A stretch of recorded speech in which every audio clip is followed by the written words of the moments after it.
What if I told you the person earning $145,000 a year is constantly stressed about money, while someone earning just $68,000 sleeps peacefully every night?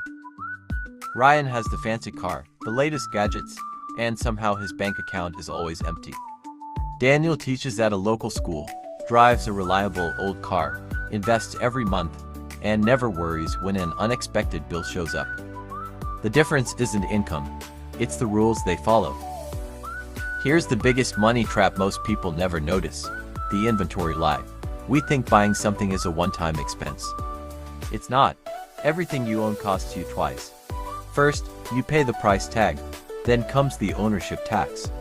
Maintenance, insurance, storage, upgrades, repairs, and the money you could have invested instead. That treadmill collecting dust in the corner, congratulations. You bought the world's most expensive clothes rack. So here's the first rule, the replacement test. Look around your house. If something worth more than $50 disappeared today, would you rush out tomorrow and buy the exact same thing? If the answer is no, then why are you still paying with your space and attention to keep it? Next is the lifestyle multiplier. Expensive purchases rarely travel alone.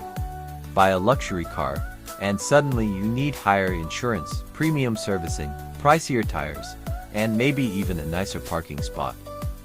One purchase quietly recruits 5 more. It's like ordering fries and somehow leaving with the entire combo meal. The last rule is to create friction.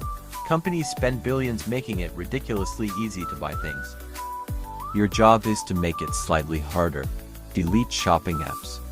Wait 72 hours before buying anything that's not essential. Better yet, automate your savings so your money gets invested before you even have a chance to spend it. Financial stability isn't about owning more stuff. It's about owning more choices. The choice to leave a toxic job. The choice to take a break. The choice to sleep well without checking your bank account every night. This weekend, try one simple challenge. Find 3 things you haven't used in the past year. Sell them, and instead of buying something else, use that money to buy a tiny piece of a great company through an investment. Trade clutter for ownership.